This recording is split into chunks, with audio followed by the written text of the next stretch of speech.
Hi guys, welcome back to the channel. It's me, the South African Wanderer, and today we're going to do a little bit of a behind the scenes look at my editing workflow.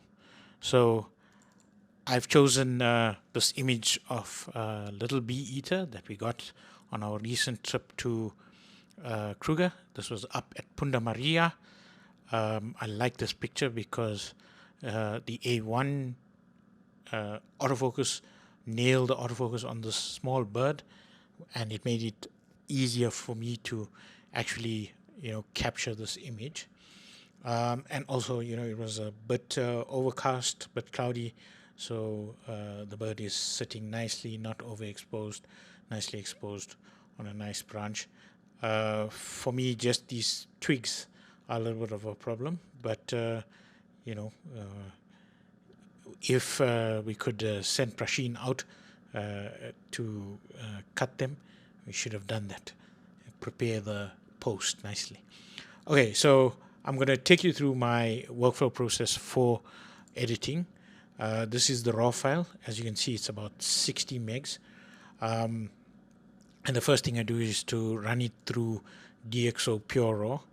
I choose not to correct for the lenses because I find that DxO PureRAW seems to overcorrect, especially for the vignetting on the image. So what I do is I process it through PureRAW and then take it into Photoshop and then apply lens corrections in Photoshop. So PureRAW is a raw sort of translation program that takes your raw files and then makes them ready for Photoshop.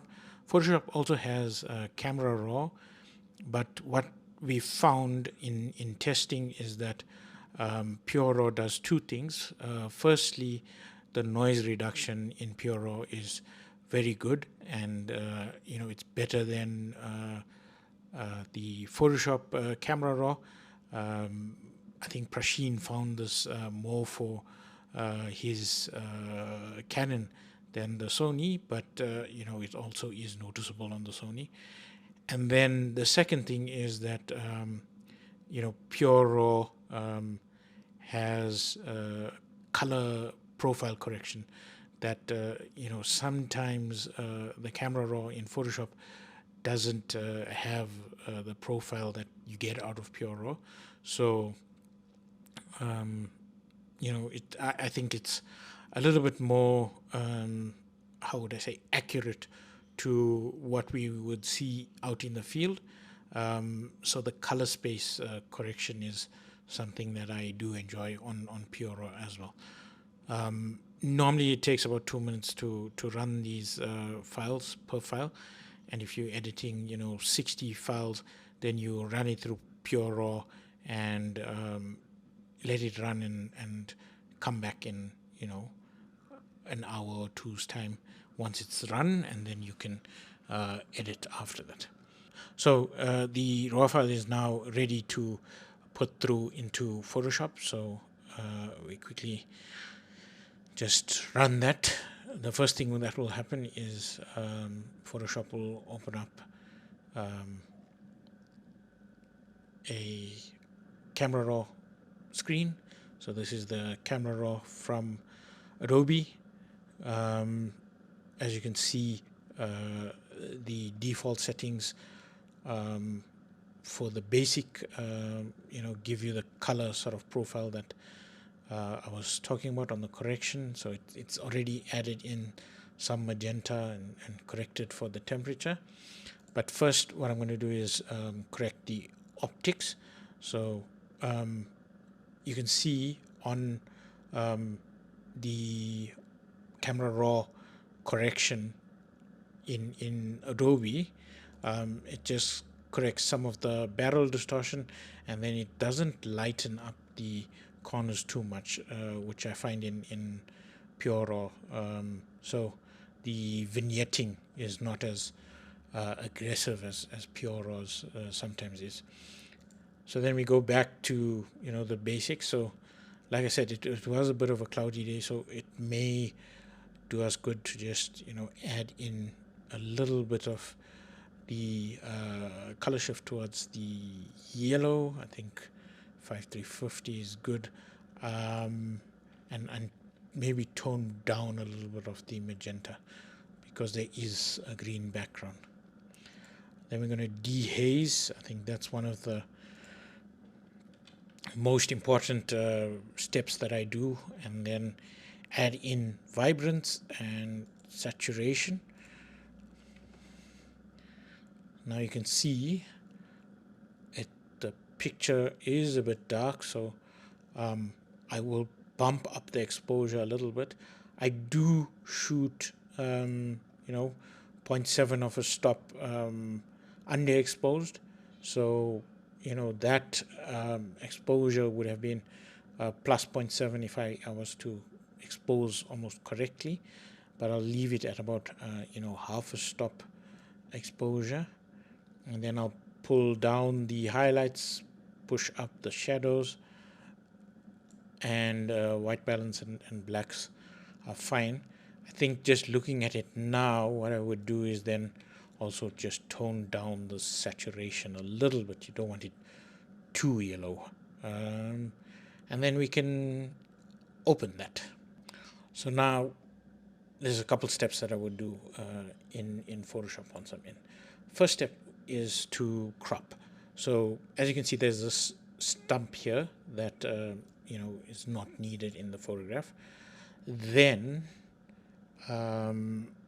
what you want to do is get the bird's eye almost on the third. So I've got the rule of thirds grid set up, so the bird's eye is on a third, and he's also on a third, the left third. But what I found, or what I find looking at this crop in particular, is that it's a little left heavy with that stump perch that he's sitting on. So what I want to do is just move it a little more centrally. So the bird is now on a third vertically, and then I've sort of corrected for balance horizontally. So it's more central horizontally, but I think balance in terms of the image is then not too much to the left. So then I'll go ahead and crop there, and you'll see then that takes out that stump branch that was on the left hand side. And then there's a couple other things that I would do before running my sharpening. So these leaves here I think are distracting, and maybe this stick is a bit distracting as well. So firstly I'll go in with my spot healing brush and just take that stick like completely out. Okay, that leaves a little bit of a artifact behind, so let's undo that and use the brush tool instead. Use a soft round brush, and what we'll do is sample, and then using that brush just paint over it, so there's no artifact left behind on that. We'll do the same now for this grass on the left hand side.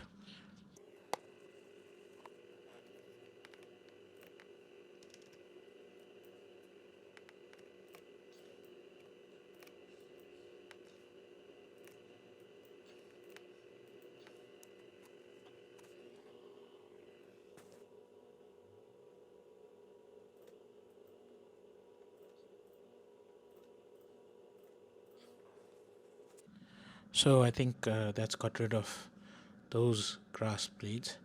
So what you can then also do is using the burn tool, this sort of spot of blue on the top is a little bright, so just darken that a little bit. You don't want to make it too dark, and then the dark spot you do the opposite. So you can use your dodge tool and just lighten that up a little bit. Maybe lighten that one up as well. Okay, so now your image is ready for sharpening. How I sharpen is using a high pass filter. So first I copy the base layer. So I've made a copy now. Control J on a Windows PC, and then go through to filter, other, high pass.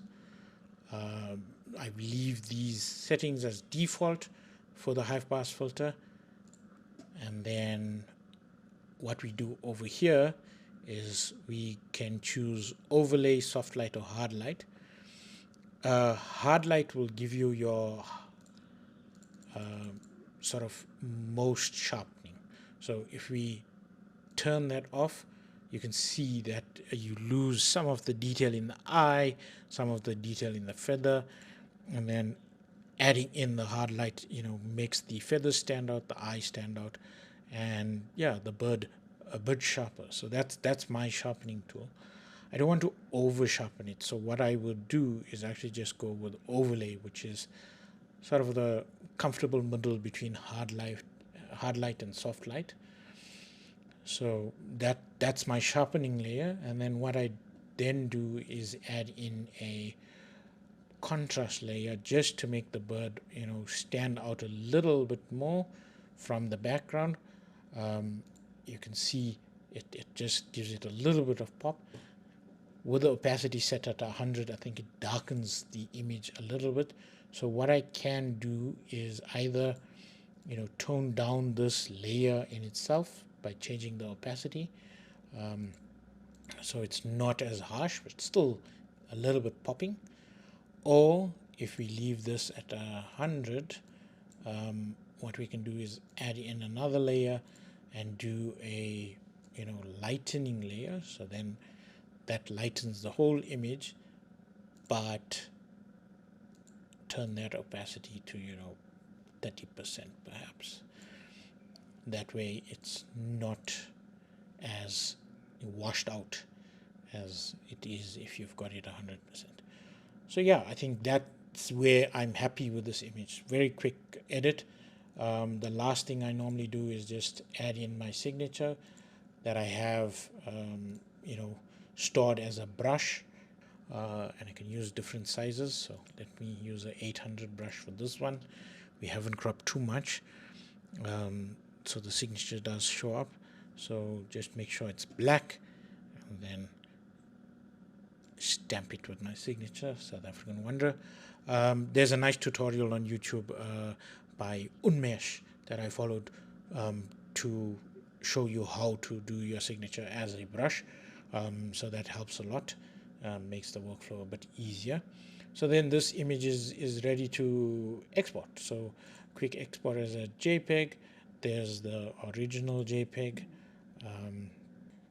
So then here's your original JPEG out of the camera. I shoot both RAW and JPEG when I'm shooting. That's because I feel that having the JPEGs helps me cull the photos easier and select the photos easier. And then here's your edited image that we just exported from Photoshop. As you can see, it's quite different from the original JPEG that you would have got out of the camera itself. I shoot low quality JPEGs, so the file size is 2.5 megs, and then the edited file is 25 megs, or about 10 times bigger than that low quality JPEG that I got from the camera. So there's my final image, ready to post to social media or add into a video, and that's my quick editing process. I hope you enjoyed. If you have any questions, please drop them in the comment section, and I'll try my best to get to them. Thanks so much for watching, and catch you on the next one.